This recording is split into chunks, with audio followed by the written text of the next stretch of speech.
इंदौर के मशहूर ट्रांसपोर्ट कारोबारी राजा रघुवंशी की हत्या ने पूरे देश को झकझोर दिया है। ये कोई अचानक गुस्से में की गई वारदात नहीं थी, बल्कि महीनों पहले से रची जा रही एक ऐसी साजिश थी जिसमें प्यार, धोखा, लालच और बर्बरता सभी एक साथ शामिल थे। हर दिन इस केस में नए नए खुलासे हो रहे हैं, लेकिन जैसे जैसे परतें खुल रही है, साफ होता जा रहा है कि राजा की हत्या किसी बाहरी व्यक्ति ने नहीं की, बल्कि उसकी अपनी पत्नी सोनम रघुवंशी ने की, और वह भी अपने प्रेमी राज कुशवाहा के साथ मिलकर। पुलिस की जांच में सामने आया है कि सोनम ने राज की हत्या के लिए एक दो नहीं बल्कि 5 प्लान बनाए थे। 3 बार नाकामी के बाद चौथी बार वह अपने मकसद में कामयाब हुई और राजा की निर्मम हत्या कर दी गई। राजा और सोनम की शादी 11 मई को हुई थी, लेकिन इस रिश्ते की बुनियाद ही झूठ पर थी। शादी के महज 2-3 दिन बाद ही सोनम ने अपने प्रेमी के साथ राजा को रास्ते से हटाने की प्लानिंग शुरू कर दी थी।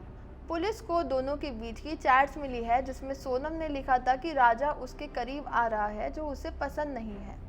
इसके बाद सोनम ने राजा को हनीमून के बहाने मेघालय बुलाया, लेकिन असल मकसद था उसकी हत्या। मेघालय में सौरा स्थित वाइसरडोंग वाटरफॉल के पास सोनम और उसके साथियों ने राजा को एक सुनसान जगह बुलाया और वहीं उसकी हत्या कर दी। फिर उसका शव एक गहरी खाई में फेंक दिया गया।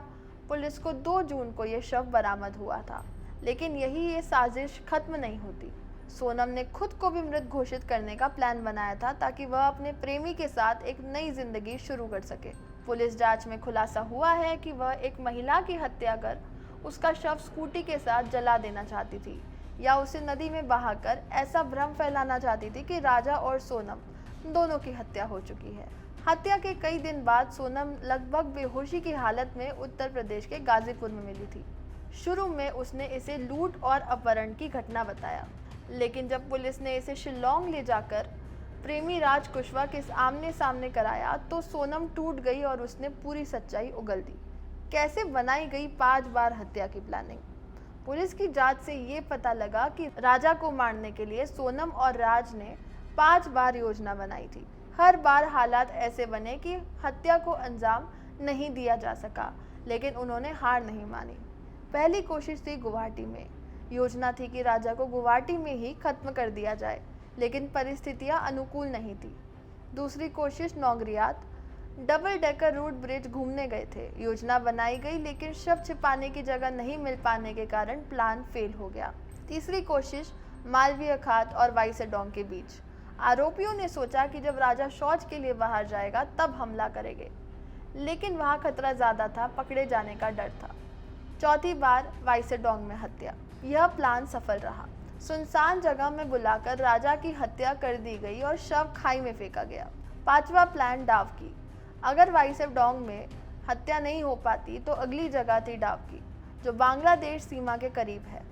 वहां के उमनघाट नदी में शव फेंकने की तैयारी थी। इस पूरी साजिश में यह स्पष्ट है कि सोनम ने राजा की हत्या की हर एंगल से तैयारी की थी। वह चाहती थी कि उसे कोई शक की निगाह से न देखे और वह अपने प्रेमी के साथ नई पहचान और नई जिंदगी शुरू कर सके। लेकिन सोनम की प्लानिंग धरी रह गई। पुलिस की सतर्कता और पूछताछ के सामने वह टिक नहीं सकी। आज वह और उसके साथी गिरफ्तार है। राजा रघुवंशी के परिवार को अब उम्मीद है कि उन्हें इंसाफ मिलेगा। ये कहानी सिर्फ एक हत्या की नहीं, बल्कि ऐसे रिश्ते की है जो प्यार के नाम पर शुरू हुआ, लेकिन झूठ, धोखा और मौत पर खत्म हुआ। एक ऐसी महिला की जिसने शादी के कुछ दिन बाद ही अपने पति को खत्म करने का फैसला कर लिया और 5 बार प्लान बनाकर आखिरकार उसे अंजाम दे डाला। यह केस सिर्फ कानून के लिए नहीं, बल्कि समाज के लिए भी एक गंभीर चेतावनी है।